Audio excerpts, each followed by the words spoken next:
जब से यह दुनिया बनी है, हर देश एक दूसरे देश को गिराने को, हराने को लगा पड़ा है।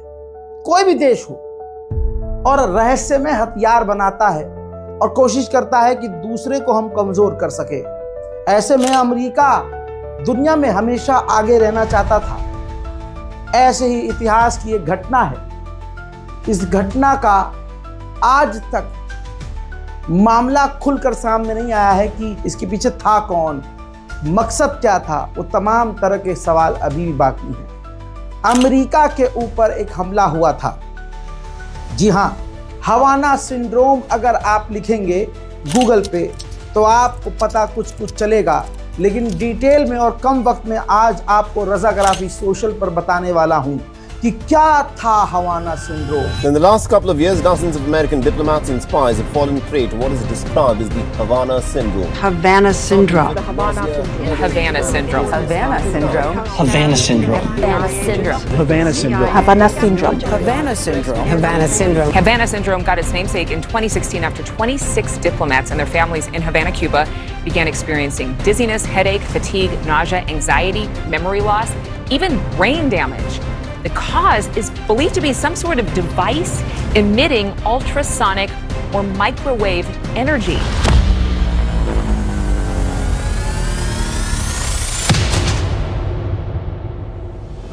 सन 2016 का समय, क्यूबा की राजधानी हवाना के अंदर अमेरिका की एम्बेसी यानी अमेरिका का जो ऑफिस था, उसमें काम करने वाले अधिकारी हवाना सिंड्रोम से दो चार हुए। यानी उन पर कोई बंदूक गोली से हमला नहीं, ये एक ऐसा हमला था यानी अचानक से वहाँ जो अमेरिकी काम करने वाले लोग थे उनके सर में दर्द होने लगा। जी हाँ, कानों में तेज आवाज़ आने लगी, अचानक उनको चक्कर आने लगे, थकावट महसूस करने लगे, याददाश्त में कमी होने लगी, लोग भूलने लगे, छोटी छोटी चीज़ों को भूलने लगे, नींद आने लगी और कईयों को तो ऐसे हो गया कि नींद ही नहीं आती थी। देखने और सुनने में परेशानी होने लगी, किसी को सुनाई देना बंद हो गया या कम हो गया, किसी को दिखाई देना कम हो गया, कोई धुंधला देख रहा है, और ब्रेन फॉग की भी दिक्कत आ गई। यानी अमेरिकी अधिकारी कोई सोचने की कोशिश कर रहा है तो उसका दिमाग हैंग हो रहा है, मतलब सोच नहीं पा रहा है, उसको धुंध दिख रहा है, अंधेरा दिख रहा है या एकदम से उजाला दिख रहा है। Bam, inside my right ear, it was like a dentist drilling on steroids. That feeling when it gets too close to your eardrum, it's like that, times 10. It was like a high-pitched metallic drilling noise, and it knocked me forward at like a 45-degree angle this way. It was intense pressure on both of my temples. At the same time, I heard of this low humming sound. I woke up in the middle of the night because I had this incredible case of vertigo. It felt almost as if I was in some kind of, carnival ride. I'd spent years in war zones of Iraq and Afghanistan. I'd put my life on the line. This was the most terrifying experience of my life. I had no control. Symptoms were progressively getting worse with me. My headaches were getting worse. The most concerning symptom for me was memory loss, especially short-term memory loss. जब इसकी जानकारी America को मिली तो America में हड़कंप much गया कि आखिर ये हो कैसे रहा है। सारे के सारे अमेरिकी अधिकारी ऐसा क्यों बिहेव कर रहे हैं, ये कौन सा हमला है, ये कैसा अटैक है। शक सीधा रशिया पे गया क्योंकि ऐसा एडवांस हथियार शायद रशियाई के पास हो। If my mother had seen what I saw, she would say it's the Russians, stupid. America ने पूरी ताकत लगाना शुरू करी और सिर्फ हवाना सिंड्रोम क्यूबा में नहीं था, इससे कई देश प्रभावित हुए। चीन, Germany, Bharat, Australia, Washington DC, इन तमाम जगहों पर जो अधिकारी काम कर रहे थे, चाहे वो किसी भी देश के अधिकारी हों, और खासकर ये विदेश मंत्रालयों और आधिकारिक जो ऑफिशियल्स जहां काम करते हैं, वहां पर इस तरह की प्रॉब्लम देखी गई और निशाने पर सिर्फ और सिर्फ हर जगह अमेरिका के ही अधिकारी थे। First, it started in Havana in late 2016 and spread to China in 2017. 2 months ago, press reports described more than 130 possible cases all over the world, including right here in Washington, D.C. Simply put, this is kind of scary stuff. Sharp, localized ear pain, dull unilateral headache, tinnitus or ringing in one ear, vertigo, visual focusing issues, disorientation, nausea, and extreme fatigue. अब America के लिए ये obviously बहुत tension की बात थी कि हर जगह ऐसे हमें कौन टारगेट कर रहा है। निशाना तो रशिया ही था, रशिया पर शक था। We cannot definitively sit here today and say this is the machine or this is the thing they used to cause these injuries. We are not aware of a technology that does this. We've never seen a technology anywhere in the world that does this to people. शुरुआती जांच के अनुसार कुछ ऐसा बताया गया कि कोई ऐसा हथियार है जो दिख नहीं रहा है, एक एनर्जी या लेजर या कोई ऊर्जा की लहर या वेव उनके ऊपर छोड़ा गया। जी हाँ, जिसे 2-3 तरह से बताया गया, जैसे माइक्रोवेव रेडिएशन, दूसरा सोनिक अटैक यानी आवाज से हमला, मनोवैज्ञानिक प्रभाव यानी इससे क्या होने लगा, तनाव और डर, जिसके ऊपर ये अटैक हुआ वो तनाव में रहने लगा, डिप्रेशन में चला गया, हर चीज से वो डरने लगा।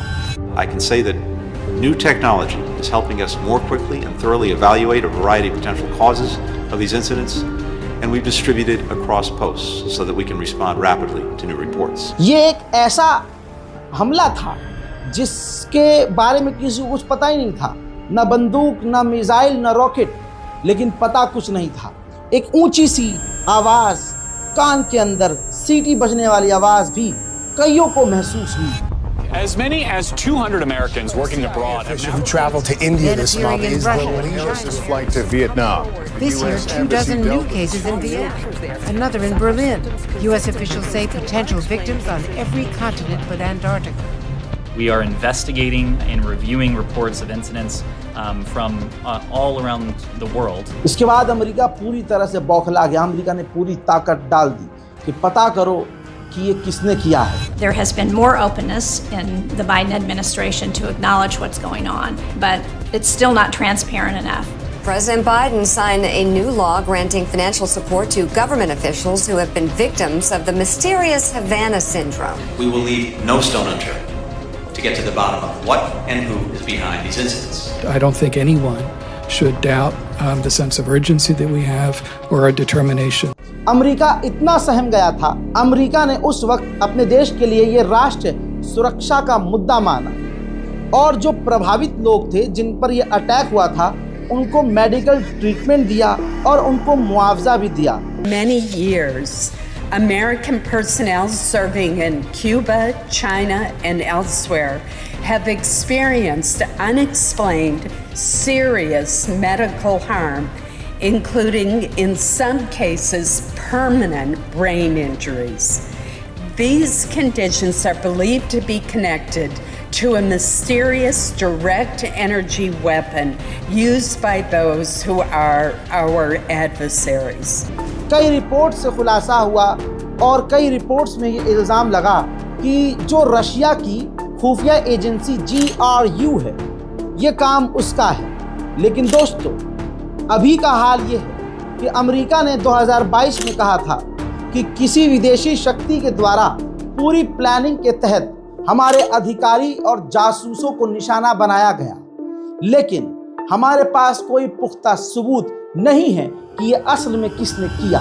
That kind of technology is very real and it can threaten people not by bullets, simply by using the capabilities to send a wave into an embassy. आगे अमेरिका ने ये भी बताया वो हमला इतना खतरनाक था कि आज भी वो अधिकारी जो उस अटैक की चपेट में आए आज भी शारीरिक और मानसिक रूप से बीमार हैं और आज भी उनका इलाज चल रहा है। आज सन 2025 में भी ये अटैक किसने किया था अमेरिका ने पूरी ताकत लगा दी है, लेकिन किसी का नाम नहीं बता पाया।